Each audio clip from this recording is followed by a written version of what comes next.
client or our guests.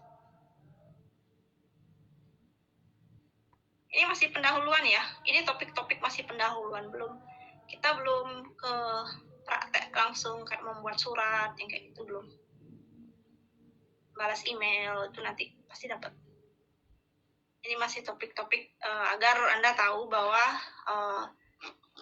mempelajari bahasa Inggris itu bukan hanya sekedar tahu bahasanya, tapi juga tahu budaya orangnya gitu. Ya, terus yang seperti apa yang pantas kita tunjukkan gitu ya, yang seperti apa yang pantas kita lakukan di depan bule itu agar kita terlihat profesional. Ya. Jadi yang pertama adalah kita menyapa dengan senyum, ya nggak? Nah, coba dipraktekkan, mungkin you can practice that at home. Greeting and smile sincerely. Greeting people means we differ ourselves from animals. It makes us human that has intellect and character. Itulah yang membedakan kita dengan hewan kan ya. Artinya kita punya intelektual dan juga punya karakter. Sehingga ketika bertemu dengan orang kita biasanya terus senyum. Ya. Tersenyum sambil menyapa sambil tersenyum. Number 2, we show our clients that we are family, we just come from different parts of the world. Agar lebih akrab dengan tamu atau klien gitu ya. We are ready to cooperate. Kita siap untuk bekerja sama. We are ready for our success because we open opportunity to communicate further about our business. When you smile, means that you are ready for your success because it is a great way to communicate, and also you could do further business with your client whenever you smile sincerely, when you greet them in the right way, when you act politely. Yeah. Why is smiling important or essential? Because Indonesia is well known by its hospitality, and Indonesia always smiles. By smiling, we show that our heart is happy. So we consider our client, to be happy moment. We are ready and willing to serve our clients. You can imagine if you don't give your clients a smile, then they will not feel comfortable to you. Like this person is not friendly, gitu kan ya. Kalau nggak senyum kan kita dibilang judes gitu dengan kliennya. This person is not friendly. Or atau kalaupun tidak seperti itu, jadi like smiling spreads happiness ya. Dengan senyum kita bisa mengungkapkan menyebarkan kebahagiaan ke orang lain gitu kan ya. Sehingga membuka kesempatan-kesempatan yang baik. If you have a good, if you need to negotiate with your client, itu dengan smiling itu adalah pembuka yang baik. Yeah. We want to build a harmonious and beneficial relationship with our clients. Our intention to make our clients happy and create a warm atmosphere. Atmosfer yang hangat.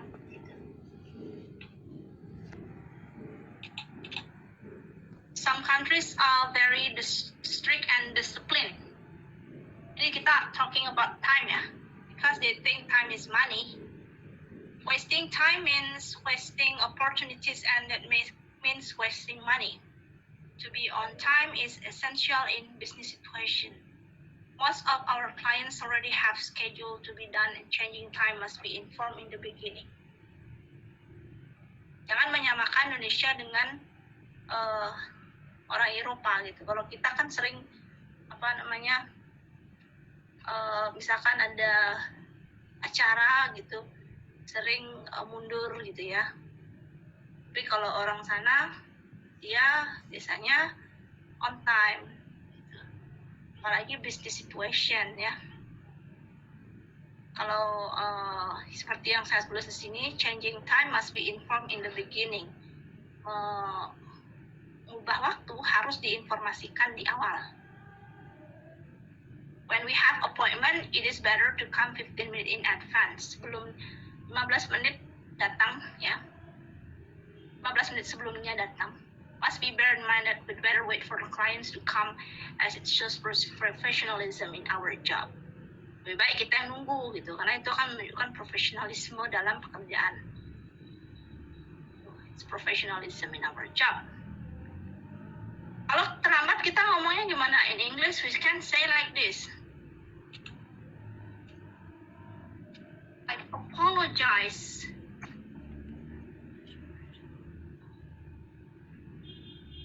I apologize for being late. Mohon maaf terlambat, itu maksudnya ya. Apologize ini sebenarnya artinya sama dengan I'm sorry. Tapi itu sekali lagi Miss bilang minggu lalu, Miss sudah jelaskan bahwa dalam bahasa Inggris itu ada level-levelnya. Kalau mau kelihatan sopan, jangan pakai I'm sorry, pakai I apologize. Gitu. Apologize ya. I apologize for being late. Ya.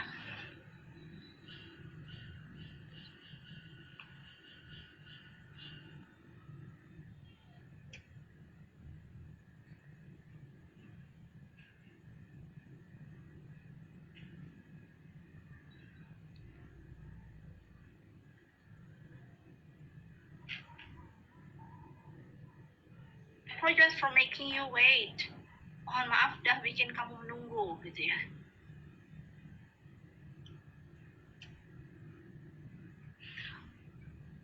Itu adalah tentang waktu. Nah, sekarang berikutnya ada istilahnya individualism ya. People from Western countries respect individual freedom and those around them. It becomes their needs. Mereka itu sangat menghargai kemerdekaan individu. Jadi kalau misalkan there is a customer who is staying alone gitu ya, ada customer yang sendiri, dia itu artinya tidak mau diganggu. Do not disturb our customers who want to enjoy their time alone. Do not ask them private things like marriage ini ya. Jangan menanyakan mereka hal-hal privat seperti pernikahan, marital status, or religion.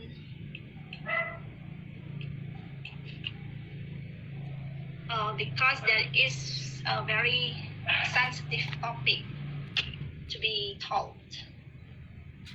Avoid disturbing things like loud voice, light, smells, and pollution. Express apology whenever we want to say something when they are alone. Kalau mereka kita kelihatannya lagi sendiri, kita jangan nyelonong gitu. Kita harus first of all we say excuse me gitu ya, permisi, excuse me. Jadi hal-hal yang kecil banget kelihatannya gitu, tapi sangat penting. Apa yang kita bilang kalau mau ganggu dia lagi sendiri? What do we say?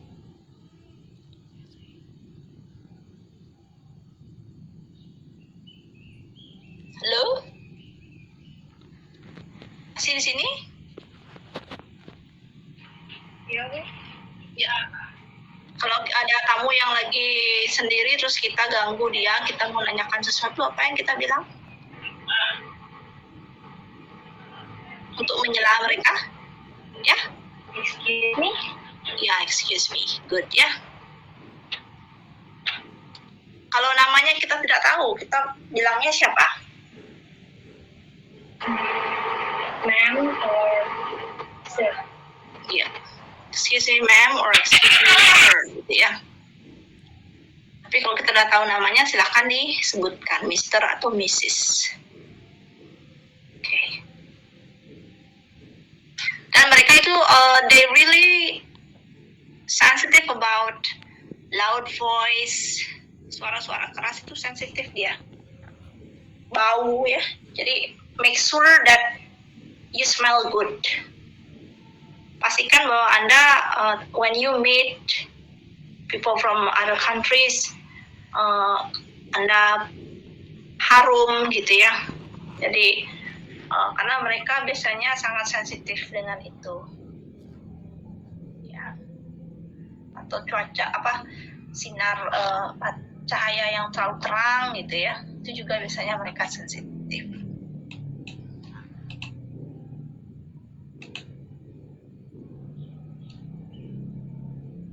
Nah, ini conversation topic. Yeah. Most European and some Asian people think that some topics need to be avoided when speaking. Topik-topik yang harus dihindari ketika bicara, like politics, religions, tribes, criminality, secret or private things, and personal problems. As I told you last meeting, we have to avoid this type of questions. Karena suatu yang terlihat sangat pribadi. Body language ya.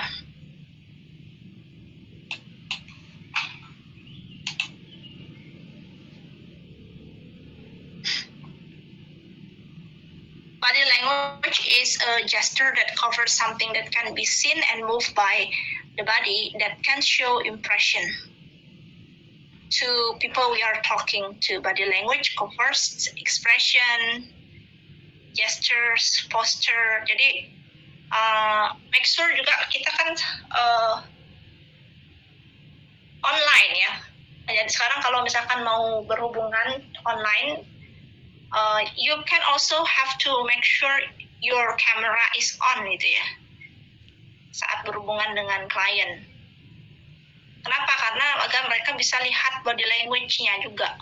Your expressions, gestures, appearance, ya. Tapi kalau ketemu langsung, kan itu otomatis kita bisa lihat personal hygiene.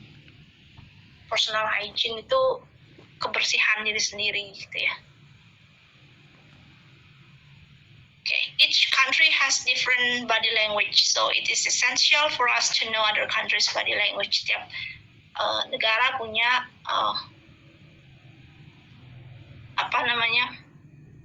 bahasa tubuh ya, bahasa tubuh yang berbeda. For example, in Japan, they will bow. Mereka akan menundukkan kepala kalau ketemu dengan orang.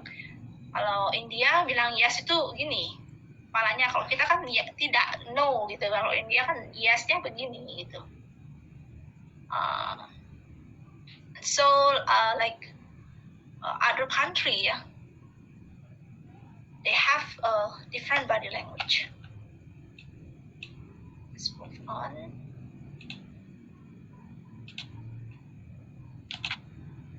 Now the last one is about service manner.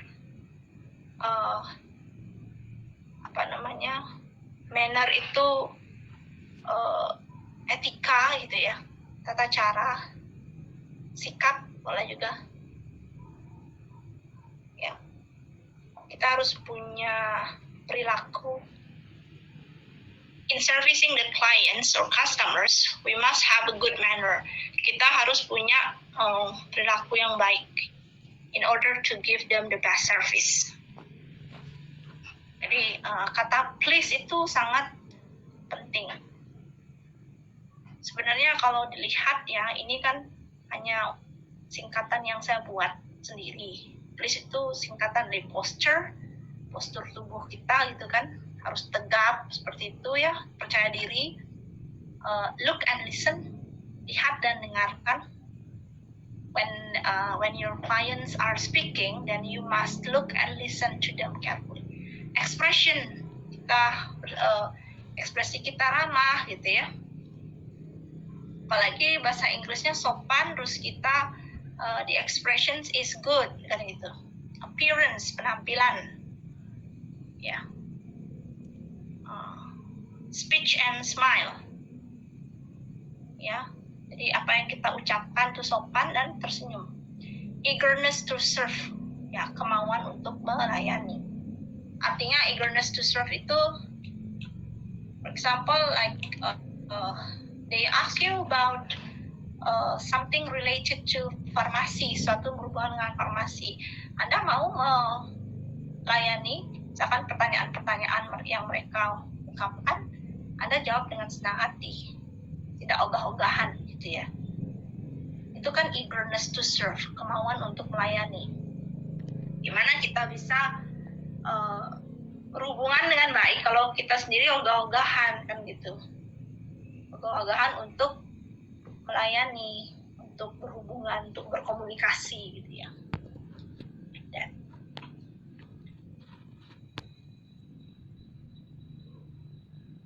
do you have any questions?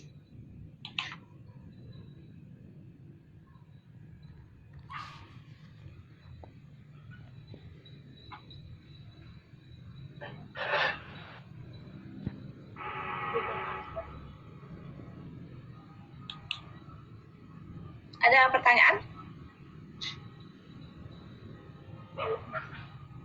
Belum ya. Nanti Miss kirim ke grup ya. Dan silakan topik materi yang minggu lalu itu ya. Nah, itu dibaca-baca, dicoba